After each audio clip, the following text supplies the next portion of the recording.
ভিতরে আসি। খুব খেয়াল। নূর দয়াল নবী নূর বেশেই ছিলেন। আপনারা আমরা দয়াল নবী যেভাবে মাতৃগর্ভে গেছেন, আবার আমরা যেভাবে আসছি দয়াল নবী হে বাবা আসেন নাই, অন্যভাবে আসছে। কথাটা সত্য, কিন্তু একটা জিনিস খেয়াল করে দেখেন। এবার আসবো কিছু আধ্যাত্মিক জগতের কথার ভিতরে। কথাটা গভীর হবে কতটুকু আমি জানি না। ব্যস্ত পাশে নূরের গাছে ফুটলো নবীন ফুল, আমার মোহাম্মদ রাসূল সাধক হালিমের গান। এবার আপনারা বলবেন বাজানরা কথা কইন না, ব্যস্ত পাশে ফুল বেশে আপনারা আমরা ছিলাম না? কতক্ষণ লাগে কি আমরাও ছিলাম, কিন্তু দয়াল নবী যেভাবে আমরা সেইভাবে না, তাই না? কিন্তু আমরাও কিন্তু ফুল বেশে ছিলাম। কোথায় বেসতে? যেখানেই ব্যস্ত থাক, কোন জায়গাটা সে জায়গাটাও তো বুঝেন না, বুঝেন নেই? ফুল বেশেই ছিলেন, আমিও ছিলাম। এবার সেই জায়গাটা পরীক্ষা করার জন্য আমেরিকানের এক বিজ্ঞান হামলিউল হুক কোরআন শরীফে সূরা বাকারার ভিতরে একটা 3টা সূরার ভিতরে দেওয়া আছে, বা সূরা বাকারার ভিতরে 3-4টা জায়গায় দেওয়া আছে আল্লাহ মানুষকে সৃষ্টি করছে খনখনা মাটি হইতে। আল্লাহ মানুষকে সৃষ্টি করছেন পচা কেদা নির্যাস পানি হইতে। এক এক জায়গার এক এক ভাব। এই দেহটা আমার পচা না, আজকে মরে গেলে শীতের দিনে নয় 2 দিন রাখতে পারবো, তার গন্ধ হয়ে যাবে না? এই পচা কেদার নির্যাস পানি হইতে। আবার আল্লাহ বললেন আমি শুক্র কীট হইতে মানুষ বানিয়েছি, সূরা বাকারা। বিজ্ঞান হামলিউল হুক বললেন যে যদি শুক্র কীট হইতেই মানুষ হয়ে থাকে, তাহলে এই আয়াতটা আমি পরীক্ষা করব। যদি এটা সত্য হয়ে থাকে আমি বুঝবো এটা আল্লাহর কোরআন, আল্লাহর বাণী। আমি খ্রিস্টান ধর্মের ছেলে, আমি ইসলাম ধর্ম গ্রহণ করব এবং মক্কাতে হজ করব। কথাটা একটু নিগুড়ে আসবো আস্তে আস্তে। মৌলবীরা ওয়াজ করে অনেক জায়গায়, ওয়াজের শেষে কয় বলেন আলহামদুলিল্লাহ। সবাই জাহির দেয় কয় না? আচ্ছা, আলহামদুলিল্লাহ কয়া কি সওয়াব না পাপ? সওয়াব আছে না? আছে। বিসমিল্লাহির রহমানির রহিম কইলে সওয়াব আছে না? আছে। এই পৃথিবী সৃষ্টি করছে কে? আল্লাহ না? আবার ধ্বংস করবে কি আল্লাহ না? আকাশ জমি সৃষ্টি করছে কে? আল্লাহ না? সবকিছু আল্লাহ সৃষ্টি করছে। এবার আসলে একটা জায়গায় ধাক্কা মারো, অনেক মানুষ কষ্টও বলতে পারেন, যে জায়গা থেকে কথাটা আসছে ওই জায়গা থেকে আস্তে আস্তে যাইয়া তারপরে যাই। তখন 1677 সালে বিজ্ঞান হামলিউল হুক উনি একটা অনুবীক্ষণ যন্ত্র আবিষ্কার করলেন, যে 1 ফুটা পানির ভিতরে শত শত কীট থাকে, তার একটা কীট মাতৃগর্ভে গেলে একটা সন্তান, 2টা গেলে 2টা সন্তান।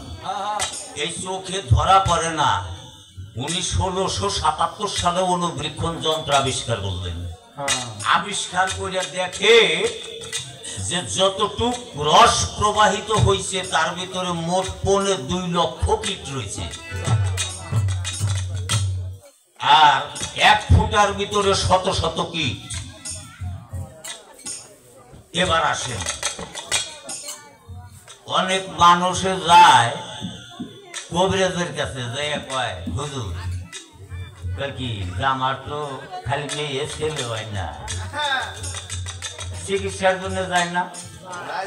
উনি একটা আমিজ গাইতে দেয়, এটা করে ওটা করে দিয়ে দেয়, যাও গা এসে টইবে না, কিছুই না, হয় না। ছেলে মেয়ে দেওয়ার মালিক কারা? আল্লাহ মালিক না? আল্লাহ। আচ্ছা এবার বলেন তো দেখি, যে একটা পীরের কাছেই গেলাম, যে বললাম বাজান আমার তো ছেলে সন্তান নাই, খালি মেয়েও হয়, তাইলে আমার এই যাত্রায় দিন একটা ছেলে হয়, পীর সাহেব কই দিল যাবো ওই বেলা, পরে দেখে মেয়ে, ওইটা কি পীর সাহেব ছেলে দিতে পারবে? না। কোন কামেল পীরও যদি একটা ভক্তরে কয়, সে পরে কয় আল্লাহ রে, আমি বললাম আমি যদি তোমার কোনোদিন কিছু করে থাকি, আমার সেই প্রেমের মহব্বতের কারণে তুমি ওর একটা ছেলে সন্তান দিও। জায়গা কাছে আল্লাহর কাছে আসতে বাজাইছে, আল্লাহ কত কুদরত। এবার আসেন আল্লাহর কুদরত সম্বন্ধে যে আমি বলি, যে কোন পীর কে পীরের বাপেও পারবে না একটা ছেলে দিতে, মেয়ে দিতে। আমার দয়াল নবীর 8 জন সন্তান, 4 জন ছেলে 4 জন মেয়ে, এটা আপনাদের জানা। হাশেম, কাশেম, আবুল কাশেম, ইব্রাহিম, 4 জন সন্তান শিশু থাকতে মারা গেল ছেলেরা। বাঁচা রইল কেরা? মেয়ে, জয়নব, রুকিয়া, কুলসুম, ফাতেমা, 4 জন বাঁচা রইল। দয়াল নবী যদি আল্লাহর কাছে বলতেন মাবুদ রে, আমার 4টা মেয়ে মরে যায়, আমার একটা ছেলের 500 বছর করে হায়াত দেওয়া লাগবে, দিত না আল্লাহ? উনি আল্লাহর বান্দা, আল্লাহর নবী, আল্লাহর পয়গম্বর। এবার আসেন দেখেন কত কুদরত আল্লাহ। আমরা এখানে এখন বর্তমানে মোটামুটি 300-400 লোক আছি, তাই না? আপনার টিপের হাতে কারো টিপ সই মিলবে? মিলবে মিলবে না। আপনার ছেলের মিলবে না, আপনার ছেলের হাতে আপনার টিপ সই মিলবে না। তাহলে একটা আংলির ভিতরে আল্লাহ কি করে রাখছে?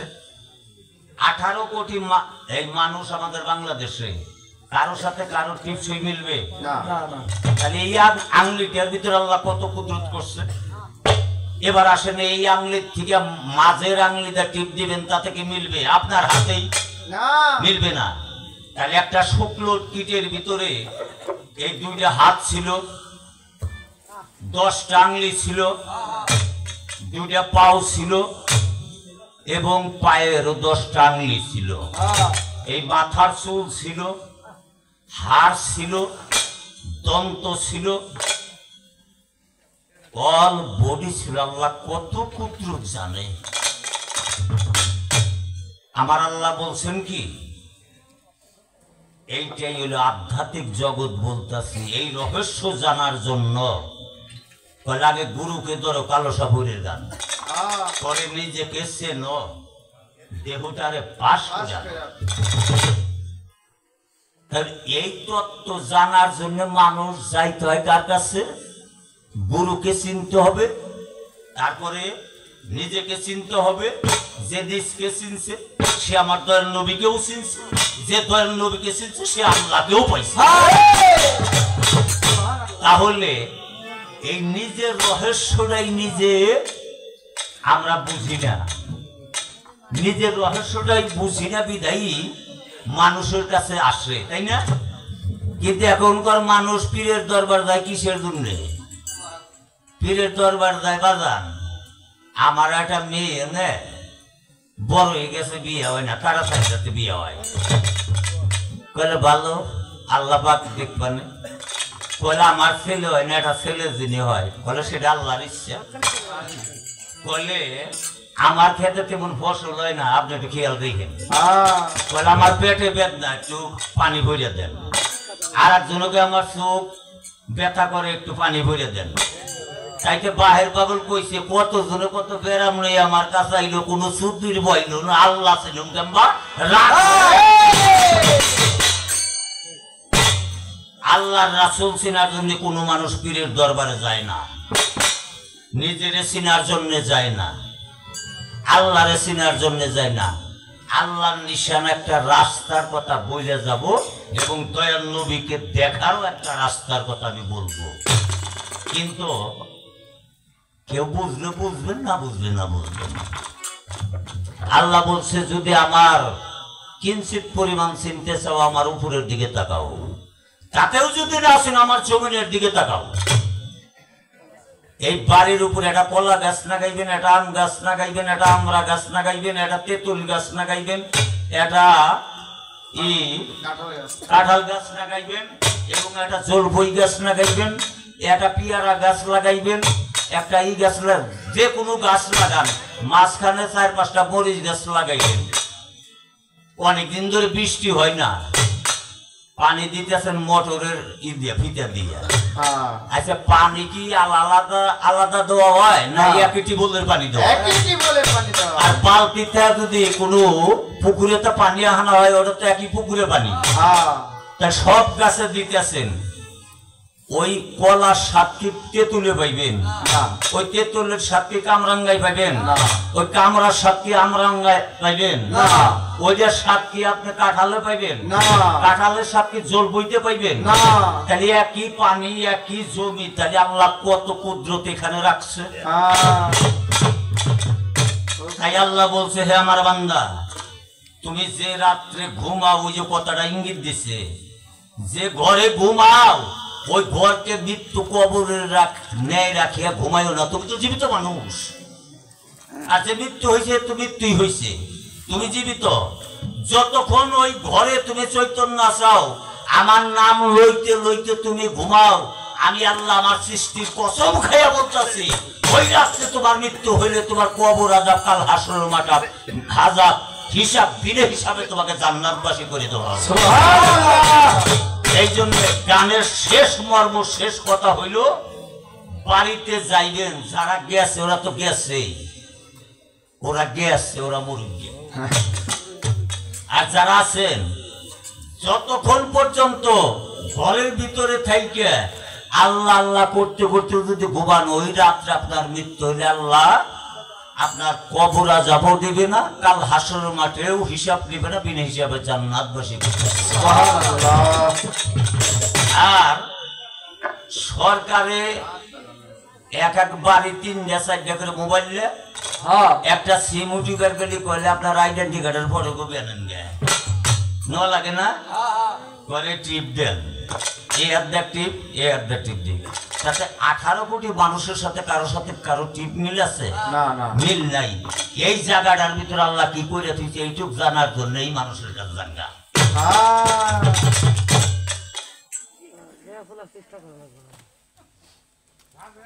কত সিস্টেমটা আল্লাহ করে দিছে প্রতিটা মানুষের জন্য। একটা গান করে লই, এই জায়গায় হইল কিছু আধ্যাত্মিক নিহিত রয়ে গেছে। এবার আসেন, 80 বছরে মানুষ বাজান খাসি করা লাগে না, এমনি খাসি হয়ে গেছে। আল্লাহর ইবাদত বন্দেগী করতে হবে কখন? যৌবন থাকতে করো প্রেম রূপবতী, দেহে শক্তি থাকতে, যৌবন থাকতে। আর যখন মানুষ হারাইছে তখনই হইল চিন্তা ভাবনায় পড়ে গেছে। লালন গান গাইছে, ওর সময়ে কৃষি করে মিছামিছি খেটে মরে, গাছও যদি হয় বীজের ধরে ফল ধরে না, সময় গেলে সাধন হবে না, কইছে না? আবার এই লালনই কইছে কি, আর একটা গানের ভিতর লালন কইছে, এখনো চইলে আছে পবন, মানে বাতাস, হতেও পারে কিছু সাধন। এখনো চইলে আছে পবন, হতে পারে কিছু সাধন। মৃত্যু সজ্জায় সাজিত হইয়া এমন একটা নাম স্মরণ করবেন, আল্লাহর নাম হইল 99টা, এটা গুণবাচক নাম। আল্লাহর নামের কোনো শেষ নাই, না আছে? শেষ নাই। আল্লাহর নাম 99টা গুণবাচক নাম, তার ভিতরে একটা নাম আছে খাস নাম। সেই খাস নামটার ভিতরে থাইকে মৃত্যুর আগে ওই খাস নাম একবার জপনা করলে আল্লাহ পাক বলেন আমি তার জন্য জান্নাত নির্ধারিত করে রাখছি। সুবহানাল্লাহ। যার যার পীরের কাছটা যাই না নিন একটা গান করে লই, তারপরে আবার কিছু কথা কম, যাতে এই যে কথা অনর্গল মানুষের সামনে শুনেন ও কথা কইলে তো স্বাদ লাগবো না। বয়ে তিরাইশা মাঝে মাঝে যে কথা কই ওই কথা যদি আজকেও কইয়া যায় স্বাদ লাগবো নাকি? না। এবার যে কথা কইয়া যা আগামী যদি ওই কথা হিসাবে কই আপনারা শুনবেন নাকি? না। ভালো লাগবে না। না লাগবে? না। লাগবে না। এটা গান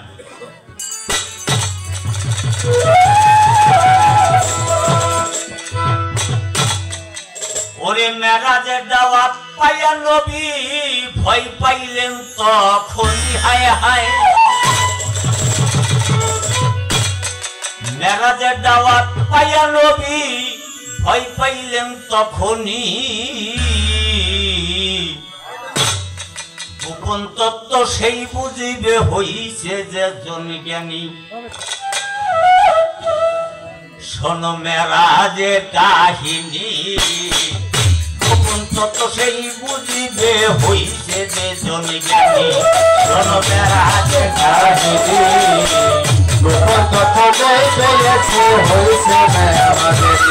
শোনো মেরাজের কাহিনী, গোপন তত্ত্ব যেই পেয়েছে হইছে মেরাজের। জিবরাইল বলে আল্লাহর নবী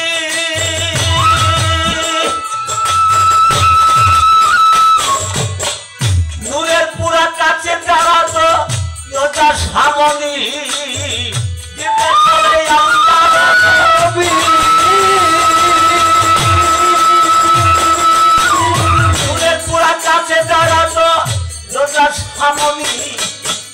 পুরাকে উঠিয়া নবী ছাড়লেন চোখের পানি হায়া আরে বুড়াকে উঠিয়া নবী ছাড়লেন চোখের পানি হায় হায়। পুরাকে উঠিয়া নবী ছাড়লেন চোখের পানি।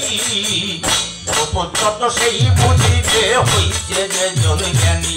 জনবেরাজের কাহিনী, গোপন তত্ত্ব যেই পেয়েছে হইছে মেরাজের। শোনো মেরাজের কাহিনী, গোপন তত্ত্ব যেই পেয়েছে হইছে মেরাজের। পুরাত যখন উঠতে চলিল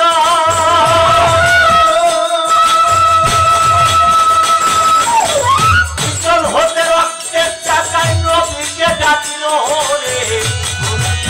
উঠতে চলিল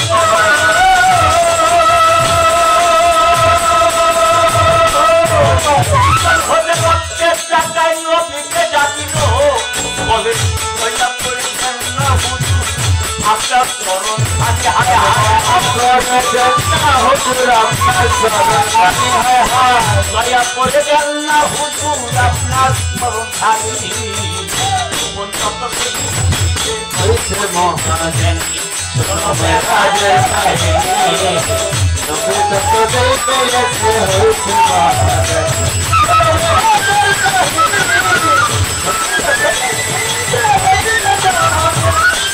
মেরাজের কাহিনী, গোপন তত্ত্ব যেই পেয়েছে হইছে মেরাজের।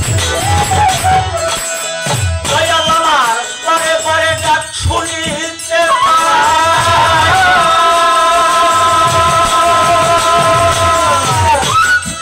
পুরাত না থামায় নবী বিদ্যুৎ বেগে যায়। পরে পরে ডাক শুনিতে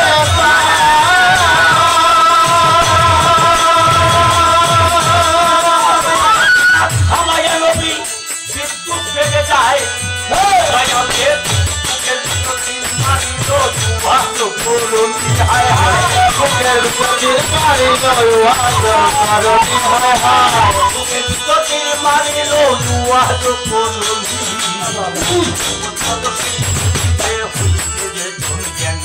শোনো মেরাজের কাহিনী, গোপন তত্ত্ব যেই পেয়েছে হইছে মেরাজের।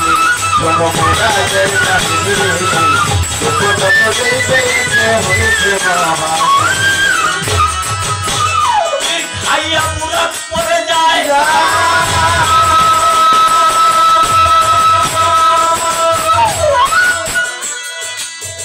দুটি পবন আইয়া পুরা করে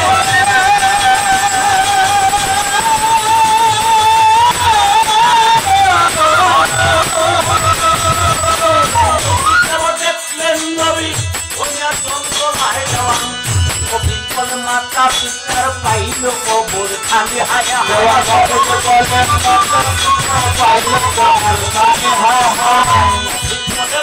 পিতার পাইল কবর খালি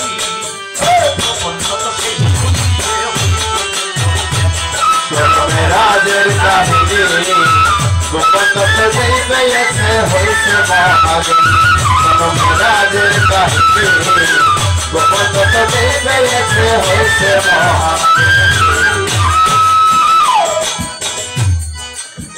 দয়াল আমার পারে পারে যা শুনিতে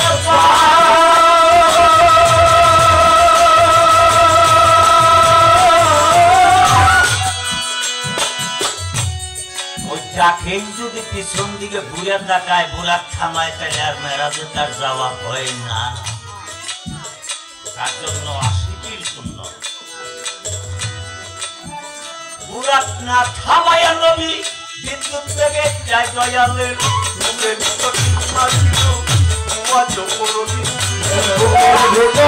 মারিল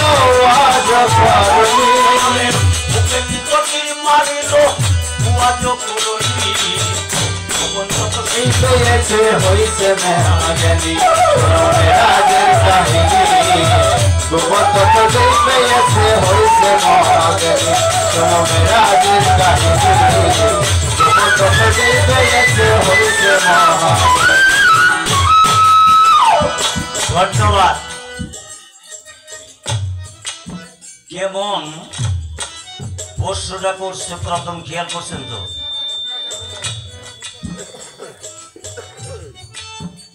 একটা কথা বুঝাই বাজান, কথাটা শুনে রাখো।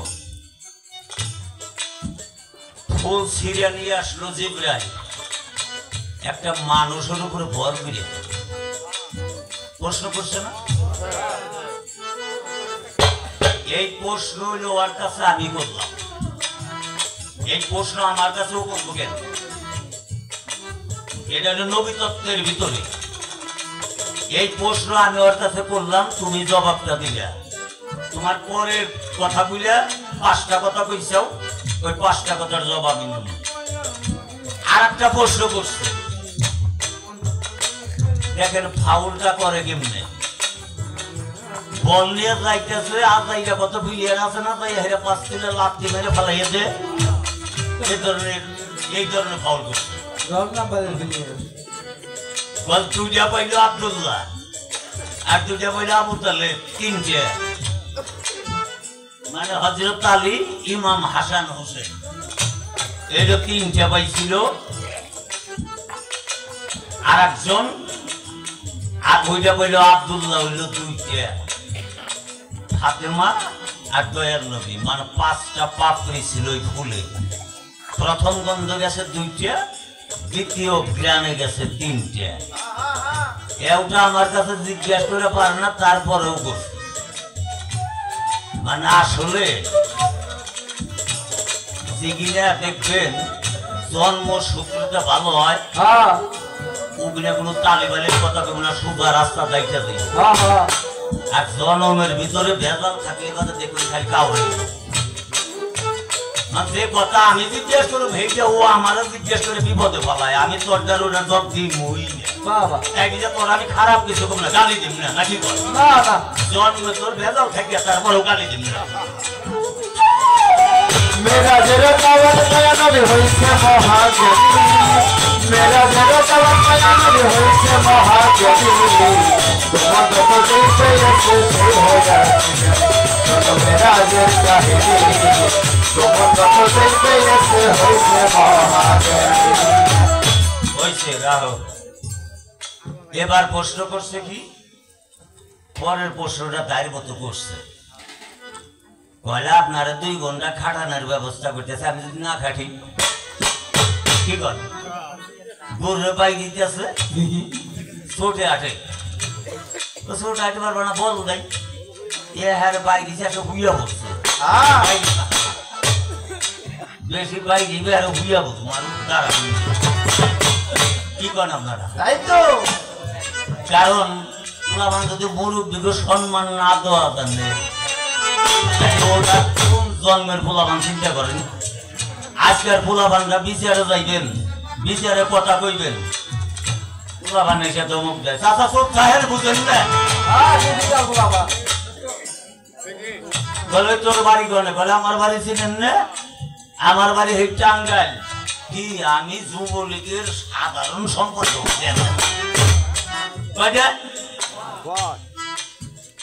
আর আমার চিনেন না আমার বাপে কি নাম ডাকে লোক ছিল জানেন তোর তা তো চিনি না তোর বাপেরে বলে আমার বাপের চিনি আমার দাদার চিনেন না তোর তো তাও তো চিনি না নাম কাছে বলে আমার দাদার নাম আসছিল মোহাম্মদ নসিব উদ্দার সুদ্দার হায়দার চৌধুরী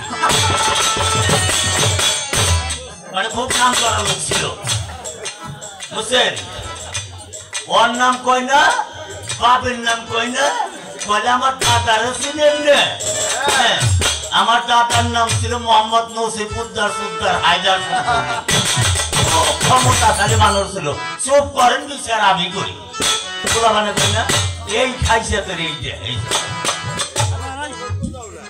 যার ভালো ভালো ওরা হয়তো পাই না জানি না আজকে খাইয়া যাবো গাগা তোর হাতার পাই না যাও না যেদিন আমার সম্মান দেবার পারে সেদিন হাতে যাবো না গান কিনে নাকি বল শোনো মেরাজের কাহিনী তোমার কথা দেখতে এসে হয়েছে মেরাজের কাহিনী তোমার কথা দেখতে এসে হয়েছে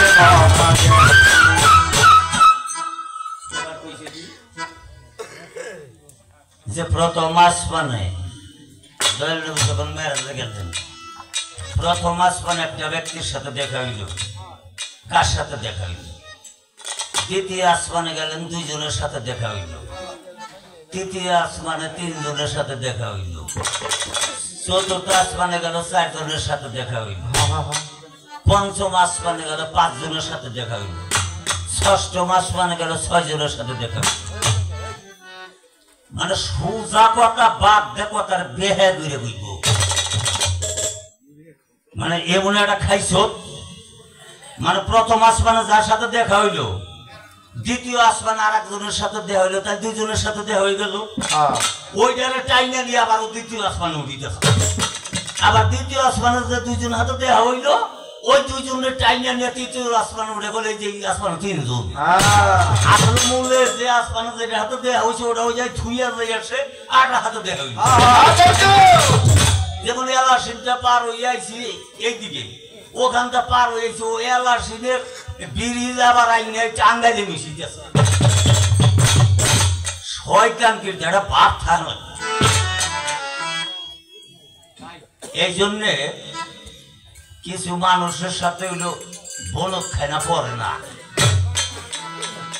গভীর জলে মুক্তা মিলে গভীর জলে মুক্তা মিলে সব লোকে জানে না তোমাদের সাগরের মোরা না তোমাদের সাগরের মোরা না ওরে গভীর জলে মুক্তা মিলে গভীর জলে মুক্তা মিলে সব লোকে জানে না তোমাদের সাগরের মোরা না ওরে রাখে না তোমাদের সাগরের মোরা না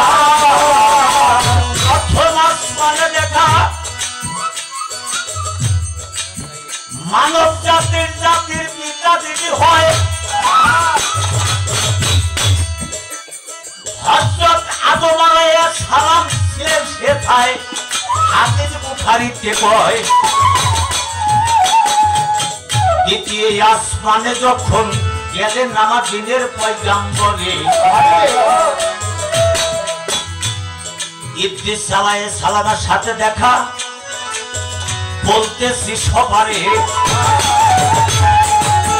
দ্বিতীয় আসমানে গেলেন যখন গেলেন চলে নূহ আলাইহিস সালামের সাথে দেখা বলতেছি তোমারে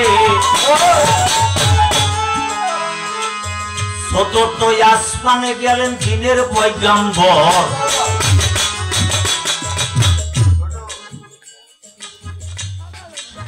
সেই জায়গাতে ছিলেন আমার আর এক পয়গাম্বর কয়টা পিয়ালা ছিল সেটাই আমি তোমাকে জানাই। এক পিয়ালায় মধু ছিল, আর এক পিয়ালায় দুগ্ধ ছিল, আর এক পিয়ালায় পানি, আর এক পিয়ালা সরাপান তুহুরা বস্ত খায়। ইদ্রিস পয়গম্বর ছিল আমি বলি তোমার ধারে, পঞ্চম আসমানে ইব্রাহিম আলাইহিস সালাম যার জাতির পিতা। আরে ভাবের কথা জুড়া গাথা, ভাবের কথা জুড়া গাথা, ভাবের কথা জুড়া গাথা, বাকি কিছু রাখবো না। তোমার গান সাগরের খবর রাখে না, বলে রাখে না, তোমার গান সাগরের খবর রাখে না। ওরে ভাবের গানে মুক্তা মিলে, তবে মুক্তা মিলে সব লোকে তা জানে না। তোমার গান সাগরের খবর রাখে না, ফিরে রাখে না, তোমার গান সাগরের খবর রাখে না। অষ্টময় আসমানে গেলেন দিনের পয়গম্বর, সেই আসমানে মুসা আলাইহিস সালাম ছিলেন। হাদিসের খবর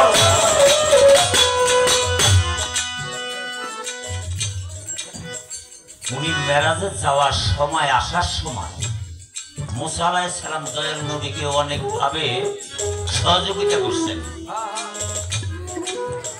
সপ্তম আসমানে গেলেন, যখন গেলেন চলে সামনে এক পর্দা দেখলেন দিনের পয়গম্বরে। পর্দা যখন টান দিয়ে উঠাইবারে চায়, ওই দেখে শব্দ আসে আল্লাহ হাবিব পর্দা টানবেন নয়। আপনি কি মুরিদ হইছেন এই জগতের পরে? দয়াল নবী বলে কার কাছে মুরিদ হব জগতের ভিতরে? কার কাছে মুরিদ হব?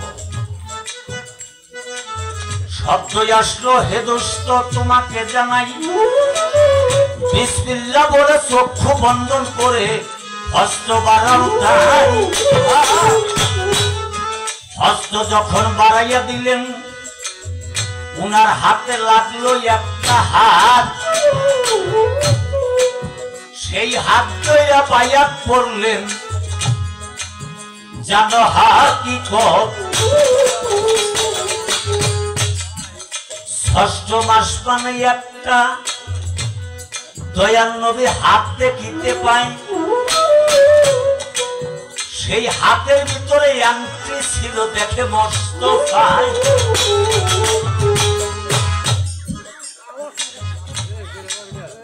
সেই হাত দেখা, সেই আংটি দেখা দিনের পয়গম্বর চিনতে পারছিলেন যে হাতটা কার।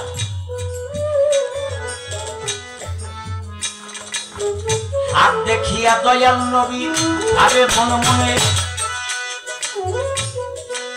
বলে, এই জায়গাতে এই হাত আসলেন কেমন করে?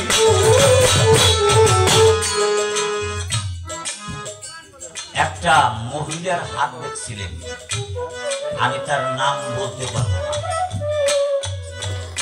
আমার উস্তাদ মুসলিম কইছে যে 10 টাকার বায়না গাইবে, লক্ষ টাকার কথা ভাঙলো না, তাহলে কিন্তু জাহান্নাম ছাড়া কিছুই পাইবে না।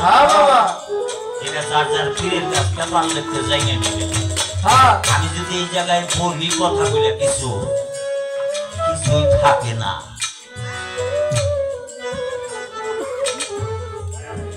আয়াত পড়া শেষ হইল, কিবা কাণ্ড করে চক্ষু মিলে খাইয়া দেখে দিনের পয়গম্বরে। উনি ডান হাতটা বাবা ধরে, হাতটা বাবা ধরে দেখে দিনের পয়গম্বরে, ডান হাতটা বাবা ধরে।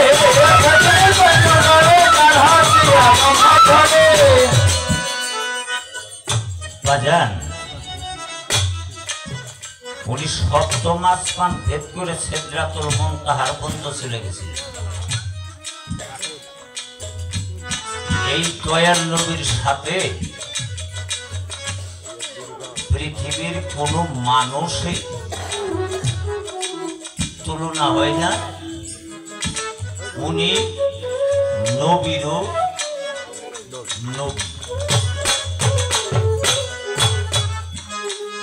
আসমান জমি পাহাড় পর্বত নদী নালা সবকিছুরই নবী, উনি নবীরও নবী। 50 ওয়াক্ত নামাজ দিয়েছিলেন। রাস্তায় মুসা আলাইহিস সালামের সাথে দেখা, বলল তোমার উম্মত 50 ওয়াক্ত নামাজ পড়তে পারবেন না। উনি আবার সপ্তম আসমানে চলে যান, যাই সিজদায় পড়ে দয়াল কাঁদেন। কার জন্য? এই উম্মতের জন্য। আমার এই দয়াল নবী বললেন, মাবুদ রে, এই 50 ওয়াক্ত নামাজের ভিতরে কমাই দিতে হবে। উনি 1, 2 বা 5 এইরকম করে কমাই বলে, ওই কমানোর দরকার নাই। ওই পাশের ডান পাশের দিকে খালি শূন্য ডাকাইটা দিলেই হয়ে গেল। পাশের ডান পাশের থেকে শূন্যটা কাটলো, শূন্যটার ভিতরে কে ছিল? আর ওই যে 5 কত? 25। আগুন, পানি, মাটি, বাতাস, নূর, এইলো 5। ওই 5 ওয়াক্তই রাখছে। কিছু কথা আছে বলাও জানা না, বললেও পারা জানা। এই 5 ওয়াক্ত 5, এই 5-এর ভিতরে এলো সবকিছুর ইবাদত।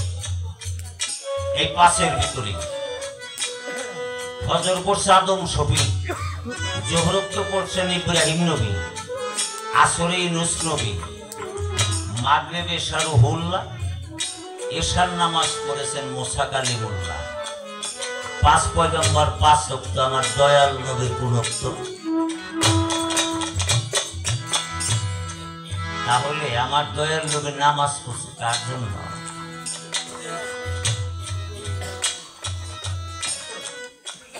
আল্লাহর দরবারে সপ্তম আসমানে যায় যখন বললেন, আমি এই পর্দা উঠিয়ে দেখতে চাই, বলল না, আল্লাহ এখন সালাতে মশগুল। সালাত একটু নামাজ, সালাত মানে নামাজ। আল্লাহ সালাতে মশগুল। দয়াল নবী বলল, সারে মাকলুকাতের মানুষ 1 লাখ মতান্তরে 2 লাখ নবী গাউস, যার জন্য নামাজ পড়ে, যার জন্য সালাতে মশগুল, সে সালাত আদায় করে কার জন্য? এই জন্য বাজার কোন মানুষ, এই যে আমরা এই দরবারে আসছি, দিলবার বিশ্বাস না,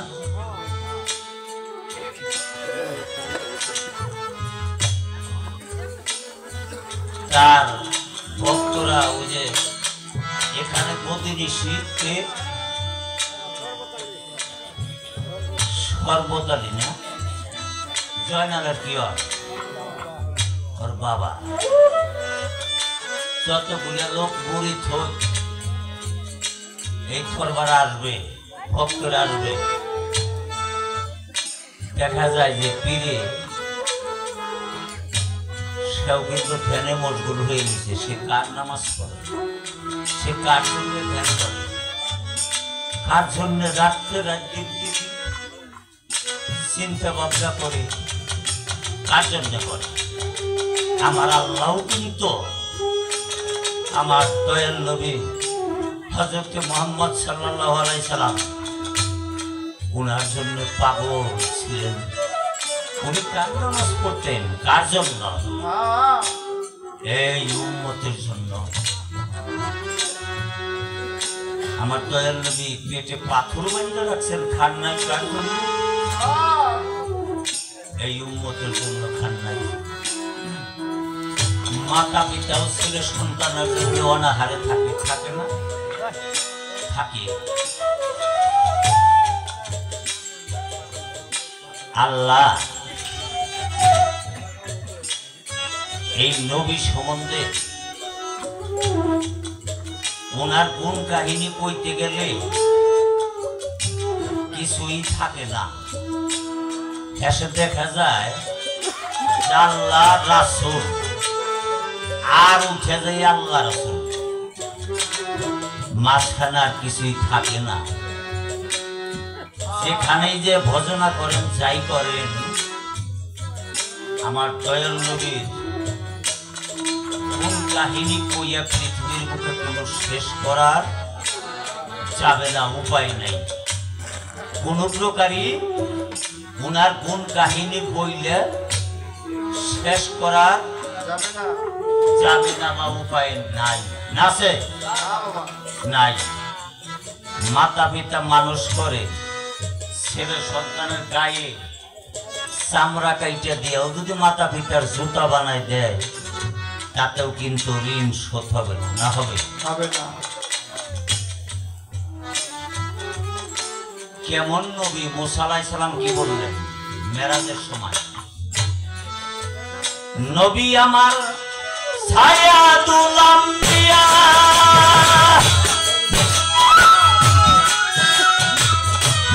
উমারুল্লাহ ইয়া মাওলা বানাইছে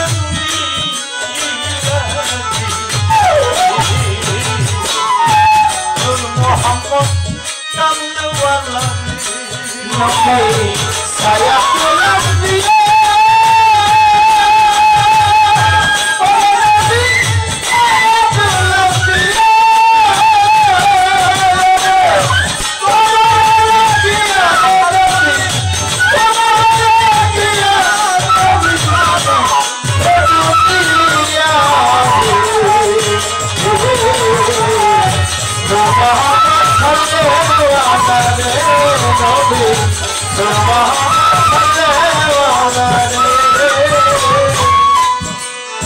নবী গো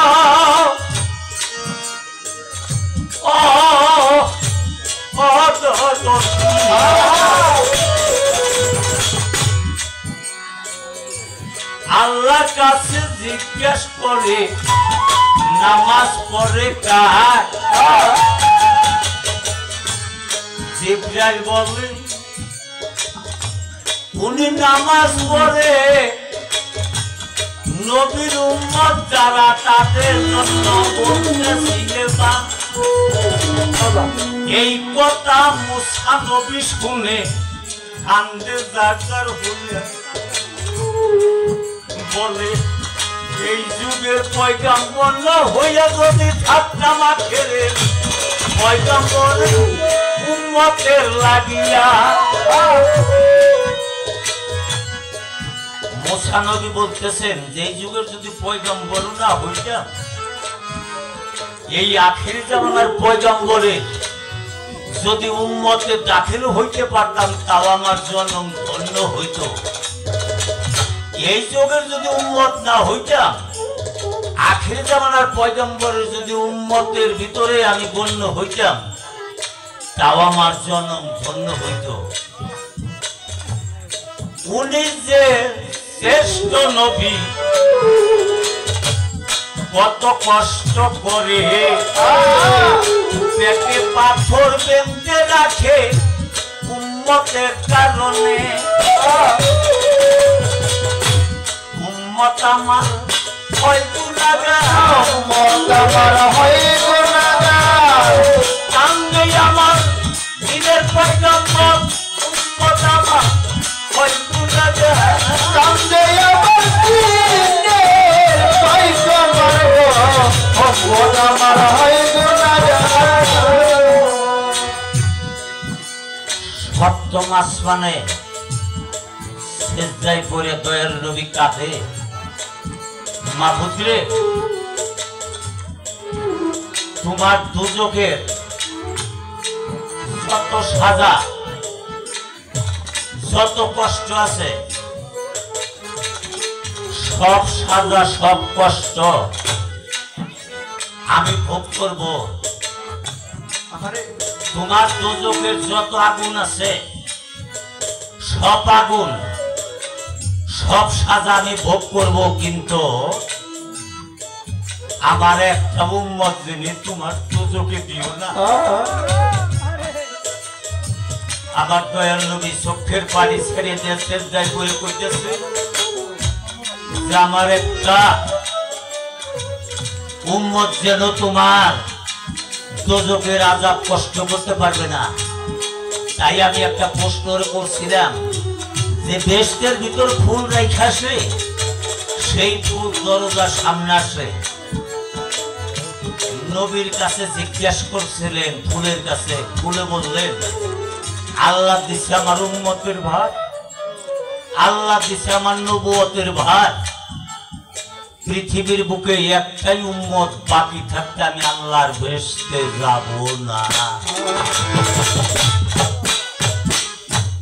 এমন দেশে দয়াল নবী, এমন দেশে দয়াল নবী, উম্মতের কান্দাই ঘুরি, এমন দেশে দয়াল নবী, উম্মতের কান্দাই ঘুরি, এমন দেশে দয়াল নবী। একদিন একা সামনার পেটে হাত দিয়া দেখিবারে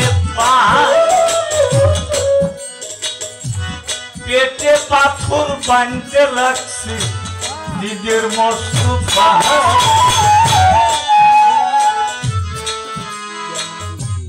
আর একজনে জিজ্ঞাসা করে হুজুর বলি আপনার ঘাড়ে আপনার পেটে কেন পাথর বলেন নাই আমারে? তাদের নবী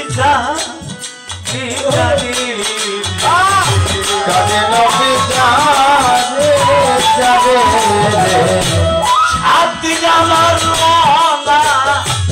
আরে রে তাদের নবী যারে স্বাধীন নবী, কাদের নবী যাবে যাবে। আমি যদি খানা খাই এই জগতের পরে,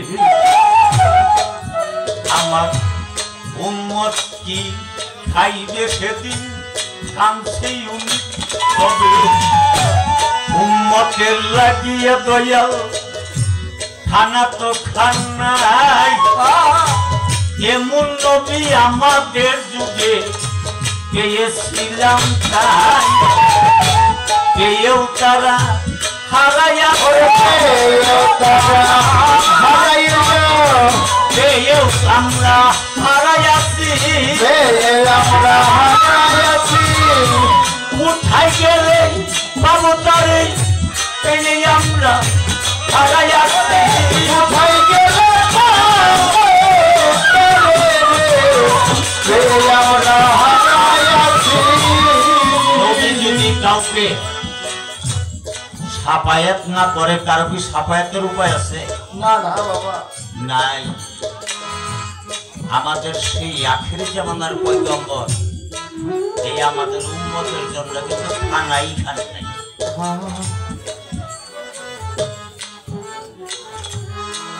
আসর আমার বড় হয়ে যাবে, আমি একটা কথায় টান দিতে চাইছিলাম, কিন্তু আমি পরের আসরে টান দিব। আমি অনেক কিছু প্রশ্ন রেখে যাই নাকি, প্রশ্ন না করলে তো পরের আসরে কি বলবে?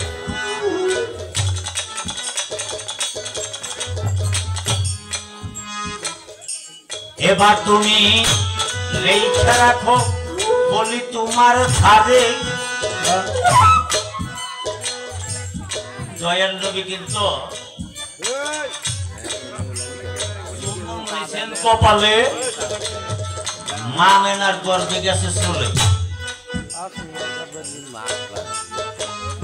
আর যে রাস্তাটা আমরা আইছি ওই রাস্তায় নবী আসেন নাই, ওর কথা না? হাদিস বুখারী ৫ম খণ্ডের ভিতরে লেখেন, কায়েবে যখন উনি যান রাস্তার ভিতর কাফেলা করে ওই যে বললো চুম্বন দিছে, মানলাম চুম্বনে গেছে, কিন্তু দয়াল নবী যখন পদার্পণ করেন মাথাটা আগে আসতে লাগছিল, আড়াইটা পাক দিয়া উনার পাউডা আগে আসলো। এই পাউডা আগে আসার কারণটা কি? প্রত্যেকটা মানুষের কিন্তু মাথা আগে আসে, তাই আসে না? কিন্তু আমার দয়াল নবীর মাথা কিন্তু আগে আসে নাই, উনার পদ দুইটা আগে আসছে জমিনের ভিতরে। এর মূল কাহিনীটা কি? আর এক প্রশ্ন আমি তোমারে করি, তোমারে জানাই, মায়া মেনার গরিবে নবী গিয়াছিলেন তাই। মা মেনার গর্বে গেলেন, ওই দুনিয়ায় আসার আগে মা মেনা 9 মাসের 9টা স্বপ্ন দেখছিলেন। মা মেনা 9 মাসের 9টা স্বপ্ন দেখছিলেন। সেই স্বপ্নের ব্যাখ্যা করে দেন ওনার হইল আব্দুল্লাহর বাবা, ওনার শ্বশুর। এই 9টা স্বপ্নে মা মেনা কি কি দেখছিল এই কথাটা তুমি বললে, আর পাও দুটো যে আগে আসছিল কেন এই কথাটা বললেই বুঝা যাবে না। আমি একটা কাউন্টার দিতাম ওখানে, যে নবী যে সঙ্গমের মাধ্যমেই সৃষ্টি না শুধু ফুলের থেকেই সৃষ্টি, আমি ওই কাউন্টারটা দিলাম না, ওর এই জবাবের ভিতর থেকে কিন্তু বাড়ি আসবে। আসলে কিন্তু যখন তায়েব শহরারিতে যান, রাস্তার ভিতরে তাবু করিয়া শুয়েছিলেন মা মেনাকে নিয়ে, সেখানে দুইজনের মিলনের মাধ্যমে দয়াল নবী গর্ভে চলে গেলেন। লাহোর মাদ্রাসায় আব্দুল্লাহ যখন পড়তেন 313 জন নারী পাগল হয়েছিল ওনার রূপ দেখে। বাড়িতে আইসে উনি এক লেবানন একটা মেয়ের কাছে স্বীকার করে আসছিল, আমি বাড়িতে আইসে তোমাকে বিয়ে করব। উনি বাড়ির থেকে উনার ভাইয়েরা মা মেনার সাথে যে বিয়ে ঠিক করে ফেলাই দিয়েছে, বিয়ে হয়ে গেল। পরে গেছে এক লেবাননে এই মেয়েটা বলছিল যে আব্দুল্লাহ, তোমার কাছে যে জিনিসের জন্য আমি পাগল হয়েছিলাম সে বস্তু কোন রসিক মেয়ে যেন হরণ করে নিয়ে গেছে, সে বস্তু তোমার কাছে নাই। উনি এই কথা বইলা স্বীকৃতিটা জমিনের ভিতরে পড়ে মারা গেলেন। সেই মেয়েটা জমিনের পর পড়ে মারা গেলেন। কিন্তু দয়াল নবী জন্মের পরে সেই মেয়েটা আবার ফিরে পুনরায় জন্ম নিয়েছিল। সেই মেয়েটা ছিল কে? উনি কিন্তু দয়াল নবীকে গর্ভে ধারণ করার জন্য আব্দুল্লাহর জন্য পাগল হয়েছিল, কিন্তু পারেন নাই। তখন নাম ছিল তার ওই যে যার জন্য বিয়া বলবো সে বস্তুই তো তার কাছে নাই। এই পর্যন্ত রইল কথা বলি তোমার ধারে,